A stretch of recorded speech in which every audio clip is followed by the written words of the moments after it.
Vamp. What's going on, everybody? It's your boy Spencer, and you probably know me from Blue Milk Boys, Delivering Sports, Adeline, the Rest Stop. I get around quite a bit here, but I'm just coming on with Jose. We're just hanging out. Obviously, the Lakers just won their 16th title, if I'm not mistaken. So we'll talk 17. about that. 17th, that's right. Hopefully, I put that right in the graphic. But game 5 was really exciting. Really one of the most excited I've been to watch a sports event in a long time. I like the NBA's presentation because it really, especially like at the end of that game, because it made it feel like there was a stadium there because it kept the action so close to the court. So presentation has been extremely important overall, I think, to all these sporting events. And I think teams have evolved. Baseball has evolved because seeing an empty stadium takes the air out of it, right? But wasn't even a real big fan of the virtual fans in the background. I wish they could have just kept a tight shot to the court so you really can't see what's going on around it. If you can show the benches and stuff, I think that's fine. But for whatever reason, in Game 5, they seem to capture it perfectly. So everyone was obviously pretty excited for Game 6. Everyone's predicting a Game 7 after seeing this performance, but here, Are we still live? Are we still live? Yeah. We're so it wasn't exactly a close game in Game 6, but I think that's okay. Ultimately, in my opinion, they gave it all they had in game. Like they put it all on the court in Game 5. We saw Jimmy Butler literally like slewed over, on the side of the court before those free throws. And I think he was involved, but I think his teammates kind of felt the pressure too, right? So, gosh, I don't know. It's a crazy way to end a final series that was pretty darn entertaining. So here's the thing. I know you guys were talking about it on Out of Line. I believe today was about the ratings, or I'm not sure if I heard it on another show. Yeah, that's a great conversation to have, actually.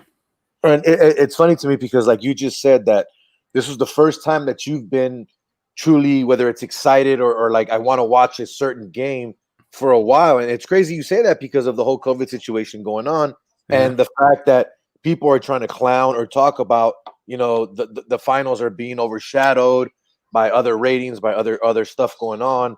Oh, people don't like LeBron and this and that. The whole people don't like LeBron to me, it's BS. I just think that the whole COVID situation, it feels different for people. Now, don't get me wrong. I've been watching it. I haven't been able to watch a game from beginning to end because I've been working and things like that. But I agree. It does not feel the same. It feels a lot different, meaning I know it's an NBA finals. I know it's an NBA season. It's an NBA playoffs, but it just doesn't feel the same. And my co-host on Straight Bet Sports, Rob G, he talked about it. For him, it was the fact that there's no Kobe.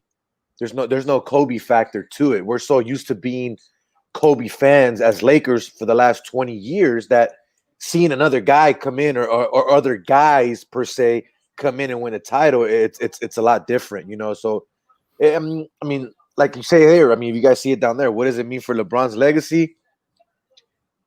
I've been a guy that I've said it over and over again. I've never been a huge LeBron fan. Yes, I have the jersey. Now the wife Not buys too much me of a jersey. fan there. But I'm just saying, I'm a Laker fan. No. The wife buys me jerseys. She knows that I'm still going to support the team regardless. But what I mean by that is that I've always said when LeBron left the East, now people are going to say, well, it's a bubble. There's certain scenarios, put an asterisk next to it. To me, that doesn't make sense because the whole season was not a bubble. I'm safe to say about 80% of the season was played regular. The last 20% of the season was when they jumped in the bubble. They finished it out, and we played the playoffs. So it'd be different if it was like MLB, where you played the whole season, as a cut season or in a bubble, whatever it may be. But they didn't.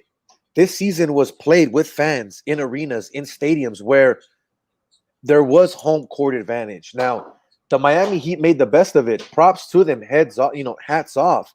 They did what they had to do. They got there and they used this bubble situation to their advantage. But going back to LeBron, I think the fact that he was able to win in the East, not only that, yes, I know he went to Miami, but you know what? I don't care what people say. Everyone does it. Kobe had a super team when he had Shaq, and then he had Gasol. things like that. He had a super team when they lost to the Pistons, when they didn't win the finals, when they had Karl Malone, Gary Payton, all those guys. So to me, I look at it this way. LeBron jumped to the Western Conference, which was the hardest conference to play. Whether Clay is hurt, whether Steph is hurt with Golden State, whatever it may be. He left the East after winning in the East, and not only that, bringing the title to Cleveland, which he always said he was going to do. Maybe he left and gained the experience that he needed. I don't care. I don't blame him for that. I blame him for the way that he left. The whole, what do they call it? The decision or whatever the hell. I think that was garbage. You should have just came on and said, "Hey, I'm leaving." Blah blah blah. Boom. Whatever. I get it. It was for charity. They made money. Cool. But the way you did it was kind of disrespectful and a slap in the face to Cleveland fans and NBA fans in a way is what I think. But moving forward to where he's at now, he's won in the East. He's now proven he can win in the West. But here, before we start cementing LeBron as the greatest ever, I will say this. I still want to see him win in a non-bubble situation. And what I mean by that, a full front-to-end season, whether it's minimal fans or full fans. But I want to see him win a title traveling back home, doing the full routine that an NBA player and an NBA team and an organization has to go through and do on a regular NBA season. That's what I want to see. You give me a back-to-back on a regular season, then I will start talking about greatest ever. But till now, I'm sorry. I still not say that LeBron is the greatest ever. I am not going to put him on that pedestal. Sorry for that. No, I think this is a multifaceted issue, right? Because you talked about that asterisk on the title. And I think the way you think about it is most people say the asterisk means it doesn't count. But to me, you can't have an asterisk there, and appropriately so. This isn't a regular season. But every team went through the same conditions as every other team, right? It's not like the Lakers were the only team to be in a bubble or something like that. So to me, it's a special asterisk thing.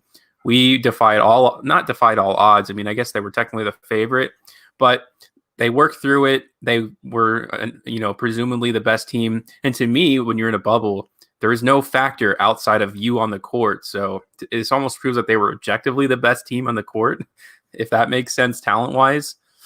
So what are your actual thoughts? What are your actual thoughts on the NBA Finals? Let from start to finish. What do you think about everything? I mean, you want me to give you my thoughts and then you run from it, or what do you want to do? Well, just the one thing I did want to say is that this was the first finals that LeBron's went to where he hasn't faced multiple Hall of Famers on the same team at a time. Jimmy Butler may be a Hall of Famer. I mean, he did have this special performance, but I don't think he's cemented himself in the Hall of Fame just yet. He's got to do it at least for a couple more seasons before I'm like he's a Hall of Famer. So I agree. I think he'll eventually get to that conversation. I don't think he's there just yet, but I think we can see him getting there with this type of play if it continues. Right. Yeah. So that was kind of one of the biggest takeaways. I mean, it really was a cakewalk in a sense, or it felt like that after 2 games, and then you kind of see this fight back. That could be, a big thing from Eric Spoelstra, right? Who's like the best head coach in the NBA. Although to give Frank Vogel credit, I think he made adjustments like no other coach did in the entire NBA playoffs. I mean, after game 1 losses on a continual basis in the first couple of rounds, he turned it around and figured it out in 1 game. That's pretty rare in my opinion. Not only that, how horrible were the Lakers with Luke Walton? Now, don't get me wrong. I'm a huge Luke Walton fan. I'm not a huge fan of him as a coach, but I've always been a huge fan of him when it came to playing Arizona with the Lakers, things like that. But how huge of a difference was this? I mean, we talk about a Laker team that last year was not this good defensively. And they basically turned it around from 1 year to another. And this coaching staff now, Mark Jackson said it best. Anyone can have superstars, but can you coach those guys?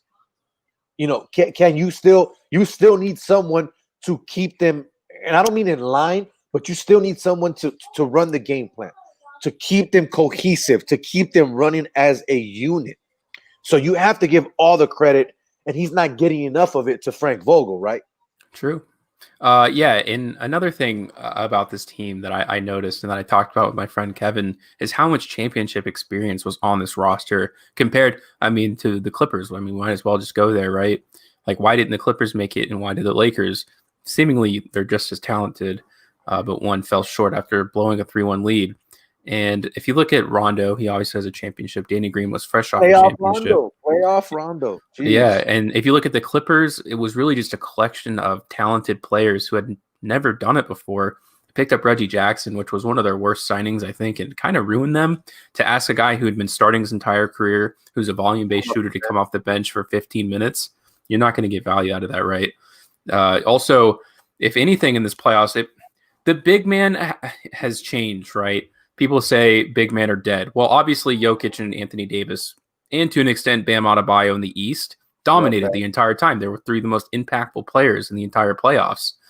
But in the same sense, I mean, I'm not going to go all the way there because Dwight Howard was a liability for the majority of the finals, and they took him out and put Alex Caruso in, and they erupted and blew him out.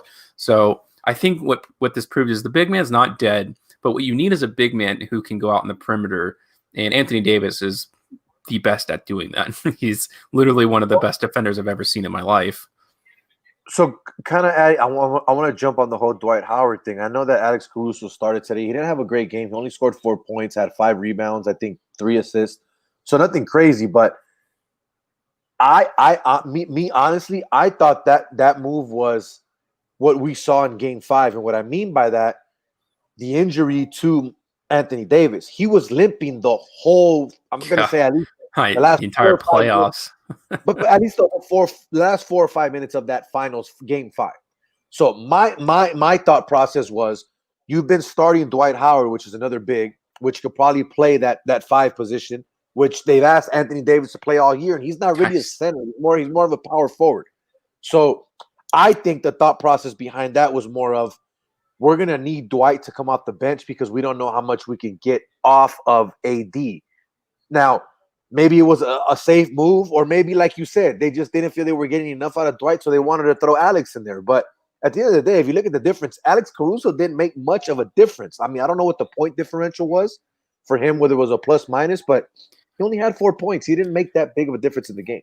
Yeah, well, on the stat sheet maybe, but you got to think about spacing. I mean, there's no stat for the effect of spacing, really. It's impossible. Correct. You'd have to actually just analyze the game for what it is. They're a little faster that way. Defense, you can guard on the perimeter much more successful. And I'm sure everybody on the Lakers is like plus 20,000 tonight. If anyone was negative, that'd be pretty embarrassing. So it's kind of hard to measure that. But obviously the Lakers were a little more explosive without 2 centers on the floor. And I know Anthony Davis doesn't want to play center position, but I think he's going to learn to have to do that because of look how successful they are when he is, right? It's just like, it's night and day. It just changes the dynamic of how the Lakers play the game. So here's a question for you, and I know it's going to be asked. I know you're probably already seen it on Twitter, or it's either going to pop up on Twitter. How many fines are we going to see tomorrow? You already know what I'm talking about. J.R. Smith runs on the court, no shirt, no mask. I understand that, you're the players, so you don't necessarily have to wear a mask. You're celebrating, you've been playing. But if you saw the celebration for the trophy, no one was wearing them. I mean, Rob Pelinka, some of the coaches, but Frank Vogel didn't have it on. Majority of the players didn't have it on. Some of the people that were there supporting them, that were part of the group, didn't have it on. I mean, if you got people in the NFL getting fined for just doing this 10 seconds, I mean, I'm pretty sure we're going to see some fines here. I mean, I'm not trying to take away from the Lakers championship. I'm talking the whole situation. We're talking NBA Finals here. We're talking Game 6. We're talking everything that we saw tonight. That's one of the things that I saw, aside, obviously, from the Lakers winning the game. Yeah, and that speaks to, I think, a greater issue in sports in general, where it's hard to mix the two together because there's a lot of adrenaline going, especially in the finals. You just won the finals, right? But we see this in football, and it is causing detriment. The Titans, because we don't know exactly. I mean, they did test positive, and we know there was an illegal workout. I say illegal, but against the rules workout. And then we know that in tandem, they had an outbreak. So one would assume the two are related, but we don't necessarily know that yet. So yeah, I mean, sports are going to have to figure it out. And unfortunately, I think it's going to be really bad in college sports. And I think they're going to try to cover it up because college sports to me is just one of the lowest low when it comes to, player safety. And you already see those issues in the NFL. Guys like Jason McCourty have said that the NFL Players Association, the people who are supposed to represent them, don't care about their safety at all. And, I tend to agree. So the NBA got it right. I mean, that seems to be the general message I would say throughout, that you have to play in a bubble if you don't want outbreaks. They got it better than any other league. I mean, you have to tip your hat. Them and Yeah. Walt, I mean, great job, bro. Just great job. Yeah, so I think we'll see a bubble season start the NBA. I know they want to have fans, but if you look at the effects, and we don't know that yet in college sports because you see tons of fans. So, but those kids may not get tested. They're probably going to be asymptomatic, so it is hard to gauge that. But I would imagine I watched the Ole Miss game. Obviously, my family's from Mississippi. We, a lot of my cousins went to the college, and a ton of them just weren't wearing masks. They're all jumping together. So I'd be curious to see what the side effects of this going to be. I would imagine that the cases are going to spike in these places, and I'm take it for what you will. It's a pretty complicated issue, obviously, but the NBA's got a lot of decisions to make because I know they want to start in January, and I don't see how they start outside of a bubble. So here's another fun fact: 11 triple doubles in NBA Finals, most all time for LeBron James. Finals MVP, second oldest to Kareem Abdul-Jabbar, and Abdul-Jabbar did it in '85 with the Lakers as well. That's correct. So LeBron gets it with his Lakers as well. And you know what? Kind of piggybacking off of LeBron there now. Like I said, I know I said it earlier on the show here. I've never been a big LeBron supporter. If you follow me in social media and go back years, I talked crap about the guy for years. Of course, if he comes to my team, I'm going to support the guy. I'm never going to be against the guy. You know what I mean? He's on my team. I'm going to support the guy. But the way he went about this NBA Finals and the way he answered the questions after he got that Finals MVP, I think shows that it's not about him anymore. It's about bringing these other superstars that he knows have that potential, and he wants to show them, hey, I want you to know what it's like to win and not lose. I mean, he didn't use those exact words, but that's basically what he said. When my seventh or eighth year in the league, when I made it to the finals, I lost to Cleveland, and I knew what it was like. So I didn't want that for AD. I wanted to show him what it's like to win. So, bro, think about it. His first NBA Finals, AD wins it. You know what I mean? 8th year in the league. He's still in his prime. And like LeBron said, I didn't come to the Lakers to prove anything. I came to the Lakers to bring this organization back to where it should be. And here's the thing. AD's re-signing. Let's make that. Yeah. Well, now, of course. There's no way he leaves this team because he knows he's got another 3, maybe 4 good years left out of LeBron. And let's be real. Not just because I'm a Laker fan. We're gonna see the Lakers win at least one more title in the next 3 years. Yeah. Tell me I'm wrong. No, it definitely feels that way. But I did want to ask you one question about just all of that in general. It goes back to the whole social justice thing. Obviously, they stopped the season in the middle of the bubble with no plan at all. I think their message is fine, but I think we can definitely criticize the way they went about it. So the idea was to stop the season to, I don't know, figure things out or something like that. When they boycott it? It doesn't it feel like the players lost in their objective? What do you mean? They got away from the whole, like, as much as they say they wanted all the social justice things, I think the NBA Finals presentation was nothing about that. So basically, I not to cut you off. Not I see what you're saying. I agree with you. And it's funny you say that because I was watching the celebration. The conversation with LeBron, the interview with AD, the interview with Jeannie Buss, and I swear to you, it's funny you say that. Now that I think about it, I was watching and I'm sitting there going, these guys are celebrating. They look super happy. And I don't see like maybe a flag or some type of sign or, Breonna Taylor or, Black Lives Matter. Like I didn't see any of that. And you're right. Like I would have expected at least a sign.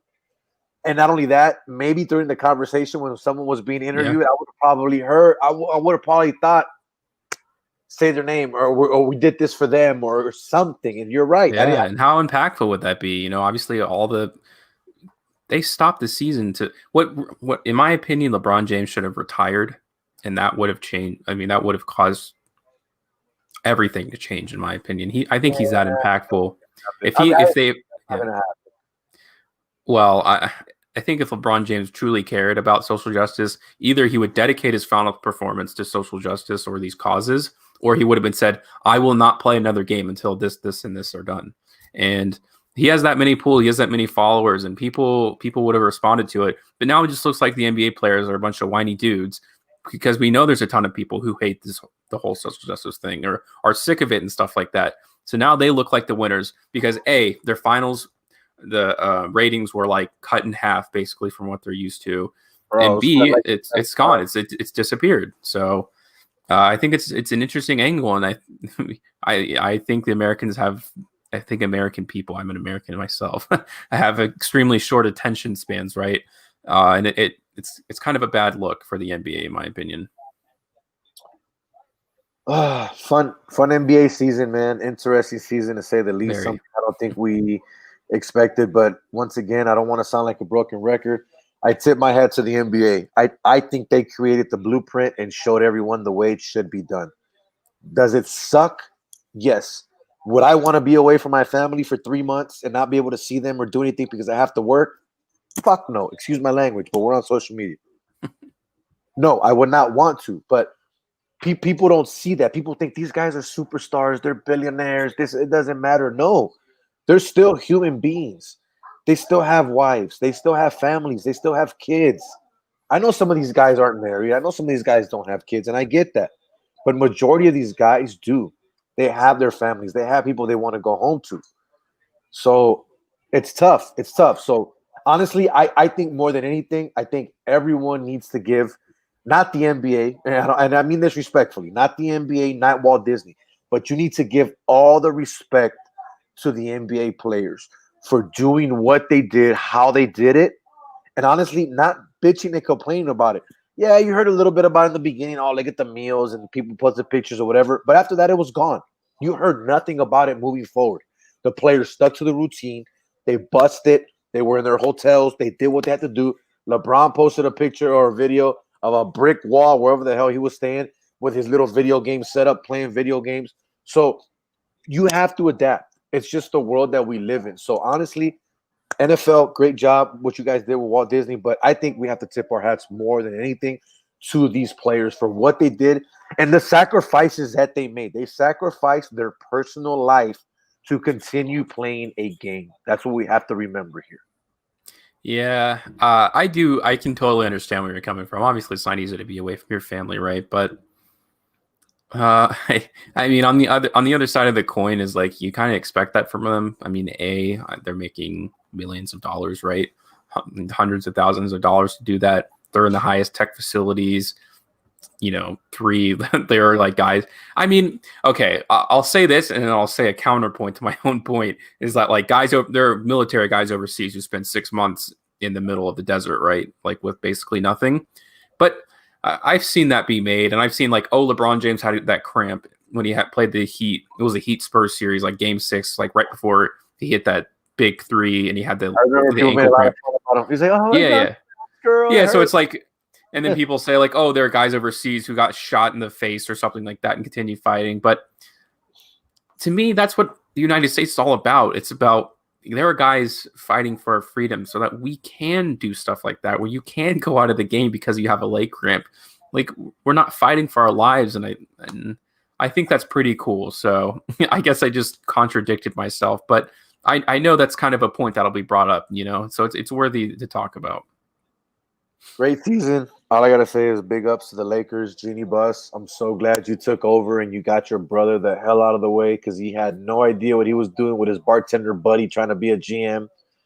So thank you so much to Jeanie Buss taking over, doing what your pops would have done, doing it right. You brought in the right guy in Rob Pelinka. Whether Magic Johnson, didn't work out there, whatever, it doesn't matter. It worked. They all got together. They brought in the right guys. Probably not the greatest guys, trust me. But the two main guys that you brought in worked, and it happened. Everybody else bought in. They didn't feed into the hype or the bull crap about people talking about Jason Kidd. Why is he an assistant? He should be a head coach. He's probably going to take over when the Lakers are doing bad. Silence. They worked as a unit, cohesive together, and it worked, and that's all that matters. Number 17 is here. We're tied with the Celtics. They're no longer number one by themselves. We're up there with them. The Lakers have the most finals appearances ever. No one's got that more than us. And now we're tied for the most NBA finals all time with the number 17.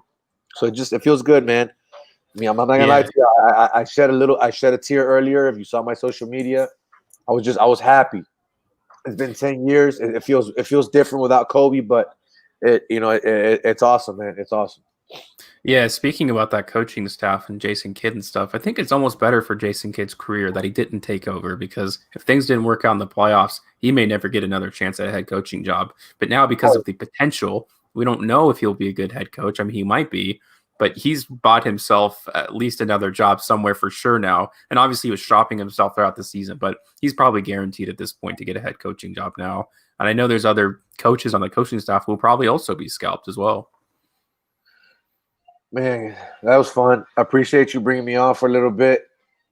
I know you got to go. I know you got to do some things. It's almost 25, 30 minutes. But let's finish up with the NBA talk. And I just want to say one more thing. I do want to throw this out there. I got to throw it out there. I want to talk NFL, but I only want to talk one game with you. And I want to get your thoughts on this, okay? So I said it when they signed this guy. I thought it was honestly the best move of the whole offseason when it comes to any team. The signing of Andy Dalton. And here's why. You have a proven Pro Bowler. Okay, he made it to the Pro Bowl. A proven playoff quarterback, even though he didn't win in it, but he's made it to the playoffs, won his division. And a 9-year vet. That was a 9-year starter. Who else in any other organization has that type of pedigree as a backup? No one. Now, I love Dak. I have nothing but respect for the guy. I feel bad for what happened to him today. You never want to see that. Whether you're a fan of him or not of the team, you never want to root injury against anyone, ever. You want to root bad, like, interceptions, get sacked, all that. But you never want to root injuries or stuff that's going to end someone's career or impact someone's career. With that being said, doesn't this sound familiar? Doesn't this whole scenario just smell of last year? Doesn't this just remind you of Ryan Tannehill and Marcus Mariota and the Tennessee Titans and a quarterback that had a coach that just didn't know how to use him and ends up in a position where the guy ends up not being the guy? He takes them to the playoffs, a win away from the Super Bowl. Don't forget that. And now he's got a brand new contract. Let's be real, guys. If you followed Mike McCarthy's career and his style of offense, like I said, with all due respect to Dak, who fits his offense more better as a quarterback? Andy Dalton or Dak Prescott? I say Andy Dalton. And here's the crazy thing. Andy Dalton played at TCU. He's playing at home. He's got his whole family in Texas. I understand that there's still a limited amount of fans or whatever it may be.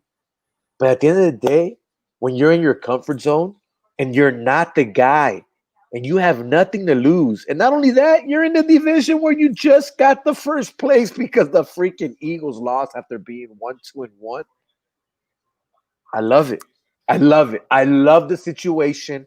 And honestly, here's the thing. The final thing I want to say. We know Jerry Jones. The guy is who he is. He wouldn't give Dak the money. He wouldn't give Dak the contract, right? If Andy Dalton and the Dallas Cowboys win this division and go to the playoffs and win one game, then get eliminated. But just let's say they win the division and win one game. But he looks good doing it. Not just a mediocre guy, but he looks good doing it. How the hell do you even think about re-signing Dak Prescott and giving him all that money? At this point, if you're Jerry Jones, you're going to keep Andy Dalton, which is the cheaper price option if he looks better. Am I right or wrong? Well, okay. So there's a lot to unfold with this situation, right? He is a guy who has a lot of experience, definitely fits the traditional quarterback archetype. the best weapons in the NFL, in my opinion, like holistically. Which he hasn't had Other than like this in a while. yeah. Yeah, so we know Andy Dalton was signed to pressure Dak Prescott in the first place. Now, I don't think Dak obviously was banking on getting hurt and like being able to see Andy Dalton perform this high. I mean, Jerry Jones, I don't think expected anything like this. He was really just trying to sign him to say, hey, Dak, we're going to give you less money or else we'll boot you and we'll stick with this guy. But now we're going to actually see Andy Dalton in full effect.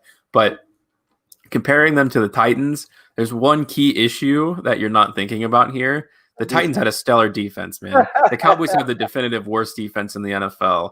A playoff run, they can't make it in a playoff run the way they're situated. And the problem is they won't be able to even next year. I mean, they're probably going to make the playoffs literally because they play in the worst division in the entire football league. You know, they're probably going to get bounced in the first round, in my opinion. You can't, especially in the playoffs, you can't just win games without a defense. It's impossible. I've never seen an offensive juggernaut. I mean, the Chiefs were, but they also have a pretty decent defense. Not today, but last year they had a pretty stout defense. So, I mean, the Cowboys are going to continue putting up 40 points and probably giving up close to 45 a game. So I don't see this as a one-for-one necessarily between the Titans and Cowboys. Offensively, I tend to agree with you there. I mean, it does feel that way. The mobile quarterback gets taken out for the traditional, and it seems to work out that way. The Cowboys, in my opinion, should go with, well, I don't know. I'm not ready to say Andy Dalton's going to be the next guy. I want to see him over the next few weeks, and obviously we'll see him for probably the rest of the season now. I think Dak already went into surgery. So if he is able to, being in the playoffs isn't even enough, right? Like they have to win at least one playoff game. If they were able to get past the first round of the playoffs, I think you sign Andy Dalton to a reasonable deal. I mean, he'd probably fetch a pretty price, I would say, but nowhere close to Dak Prescott. You'd probably sign him to a 2-year, $30 million deal, and it leaves cap space because they had to pay Zeke Elliott next year. They have to play Amari Cooper. Both of those guys, I think, are the top paid in their positions. You know, you pay a lot of money for offensive line and everything like that. CeeDee Lamb's going to be coming up. So that they've tied up almost all their money in the offense. They have to find cap space for their defense somewhere. And I think theoretically, you can make that happen with I would say you're probably freeing up, let's see, I would even say Andy Dalton probably get 15. Let's say it's 10 a year. So I would imagine that's like a $15 to $20 million a year difference. So we'll see what the Cowboys do. It's a pretty interesting situation to monitor. We all know what they're going to be able to do offensively, you know? Yeah, man, it's gonna be an interesting season to say the least. But I just want to get your thoughts on that. But what do you think of Derek Carr before we finish this off? I still don't know how to feel. I'm a Raiders fan, so I mean it's pretty personal to me. This is what I think of Derek Carr. No, okay. Here's the thing, and I'm gonna say I'm sorry. I'm gonna use profanity. Everybody needs to shut the fuck up and step back and relax. And what I mean by that is, people need to start giving this damn young man some respect. Look at his numbers, okay? He's already broken Raider records. It's not his fault that he has a defense that's allowing 30-something points per game. You cannot blame him for the stuff he cannot control. Yes. Do I still see him making some decisions where he still doesn't look like that guy? Of course. But, bro, when you're not making the bad decisions, when you only have one pick in the game, when you're throwing for over 300 yards and you're throwing for 3 touchdowns, give this man some respect. You're 3-2. You just beat the defending Super Bowl champions on the road with, mind you, some fans in the stadium. Let's start giving this man a little bit of respect. I'm not saying let's start annoying him and saying best Raider quarterback ever, they're going to win the Super Bowl. No. But let's start calming the noise down. And what I mean by that, how about we start watching these games more, Raider fans, and stop just, oh, I'm a fan, I don't like, oh, he messed up. No, follow the game, follow the stats, look at what he's doing, be smart. All right, well, I'll give you my opinion on this. So I'm not his favorite fan, but I'll say this is the first time since 2016 he's had a game like that. In particular, I think it was the Saints game in 2016, week 1, where they had that 2-point conversion that won them the game. I don't know where he didn't have the interceptions, but he has the fumble. So I mean, we haven't seen him look like this in 4 years. I don't know. He had one of the worst interceptions I've ever.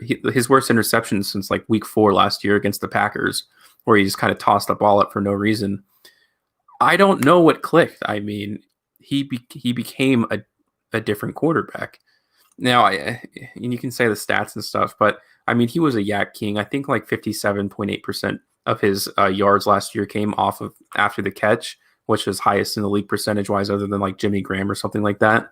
So, I mean, he looked downfield. He's finding his deep receivers. Nelson Aguilar is the best receiver the Raiders have had since Tim Brown and Jerry Rice in 2002 and 2003. Slow down on that, buddy. Slow it down. Name me one receiver who's been better than Nelson Aguilar other than those guys in 2002, 2003. Nelson Aguilar has been here for a year and a half.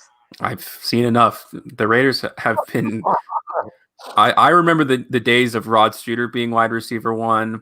I mean, you can argue Amari Cooper, but he lost a passion to play football for the Raiders pretty quickly. So I see that passion from Nelson Aguilar. I would rather have Nelson Aguilar than Amari Cooper on this team right now, in my opinion, because I just think you're going to get a lot more motivation. And by saying that, it's more sad than it is true, if that makes sense. Like he shouldn't be the best receiver we've had since 2002, 2003. But I don't know. This is one of the most shocking performances I've seen in the NFL in the past 5 years. It's just there's everything pointed. The Raiders were terrible last week. Derek Carr was the same old Derek Carr, the 3-yard check down, the fumble guy. It feels like divine intervention today. But looking forward, Derek Carr still has like a 10% probably win percentage for the Raiders overall in his lifetime. If he can if he can repeat this performance and he can get us to 9 wins, I mean, that's probably enough for that extra wild card spot and everything like that. But I'm not ready to just say Derek Carr is back yet. I don't know what that was on the field. I don't know where it came from. Hopefully it happens again. Obviously, I'm a Raiders fan. I was very excited to watch them win the football game today. I'm not rooting against the Raiders, I can assure you. I hope every single week that they dominate and win every game. So I don't know. I don't know what to expect to see when Derek Carr takes the field next week against. I heard it's probably a bye week, and then they play Tampa Bay. So that's a pivotal point in Derek Carr's career next year for no penalty at all. And so I don't know. So I don't want to change subjects, but I don't do this. I'm not that guy. I don't like to freaking, I got a source for breaking news or this and that, but. So here's the thing. I know someone that works in New York that does media. She's really good at her job. She's got a radio show. She does all that. I don't want to give names. I don't want to throw that out there. But I'm looking at a text, and she texted me, and she's saying that the Jets are basically, from what she's being told from the organization, the Jets were thinking about firing Adam Gase tomorrow morning. But they've decided to give him one more opportunity depending on how they play next week because of the way they look with Joe Flacco. What are we going to do with Joe Flacco? Are we really going to turn this around and we're going to go – what are we 0-5? Are we really going to turn this around and win this? Remember, I understand. I mean, I don't know how far back you follow football, but I'm a Jets fan, so I follow back this for a long time. The last time the Jets were this bad, we were 2-5 and we beat the San Diego Chargers. That year we had Chad Pennington. We still made the playoffs and we won the division. The last time a team started 2-5 and still won the division and made the playoffs hasn't happened since. It's not going to happen this year. We're not going to come back. We're not going to do anything. I'm sorry. Call me crazy. Buffalo is the best team in the NFL, as crazy as that sounds, and they're the best team in the NFC West or East. I'm sorry. That's where we're at. So the Jets are done. If you're smart, you do what the Falcons just did. You get rid of the cancer, which is your head coach. Sorry, I like Dan Quinn. He needs to go back to being a defensive coordinator, which he was good at when he was with Seattle, and keep it that way. You had your Super Bowl run. It didn't work out, and now you're 0-5. You're not fit to be a head coach, especially with the offense that you have. I'm sorry. You have Matt Ryan, Todd Gurley, which I understand is not the prime Todd Gurley, but you still have a good Todd Gurley. You have guys like Calvin Ridley, which are balling out. Julio Jones. Russell Gage Jr. I mean, you have guys that are still productive and are stars in this league, but yet you can't get it together. I mean, the New York Jets need to get it together and wake up tomorrow morning, and Woody Johnson needs to get the hell off of Twitter and go, oh, I need to get rid of this guy. Like, get your head out of the ass and get rid of him. Mags, if you're watching and you're listening, I know that you're on my side. When do we fire him? You asked me that on Twitter. I say soon, I hope. Yeah, I don't know how he's not fired yet. It's been a really rough ride, and it's unfortunate because I think Sam Darnold's a good quarterback, and they just have done nothing to support him at all in his entire career. So, and now I got Joe Flacco. So, I'm curious to see if Sam Darnold survives the next regime because Adam Gase isn't going to survive till the end of the season, obviously. So it'll be interesting to see what the new front office, what the new head coach thinks of Sam Darnold, and whether or not he packs his bag. And I don't know, could see himself on a team like the Washington Redskins, I guess maybe. I'm trying to think. I don't know where he would go, but I think he would fetch a pretty. I'm even thinking of the crop of quarterbacks this coming draft. Obviously, you have Trevor Lawrence, which will be the most coveted player coming out of the draft. Fields from Ohio State will also probably be a starting quarterback next year. Maybe a couple other guys, but I mean, I would probably take Sam Darnold number 3 in this draft if he were to enter. We'll see how it goes, man. Look, man, I got to get out of here, though. It's fun conversation with you. Greatly appreciate you doing this. But yeah, good talk, good combo, man. All right, guys. You guys see our Twitters and all of our stuff here, so I don't have to remind you guys. But yeah, if you guys have any questions and stuff for us or fantasy advice, I'm thinking about trying to do that soon, trying to tailor my show off of fantasy, maybe. So be in lookout for that. Other than that, guys, that's going to do it. Just so you know, this week, I'm about to post it soon, we have Mark Anderson from the Review Journal, Las Vegas Review Journal, coming on the show. Straight Bet Sports on Gorilla Cross Radio, Wednesday night, 9 p.m. We'll be talking all things Raiders, man. He's doing the Raiders writing here. He's talking about the social media reactions of people from the beginning, before, during, and after the game. So that should be fun, man. I've had Mark on my show previous times when I've had my show going, and he's a great guy, great to talk to, great interview, and he knows what he's talking about. So hopefully you guys tune in. Awesome. All right. Well, I'll look forward to it. See you next time, guys. All right, brother. Have a good night. Appreciate you.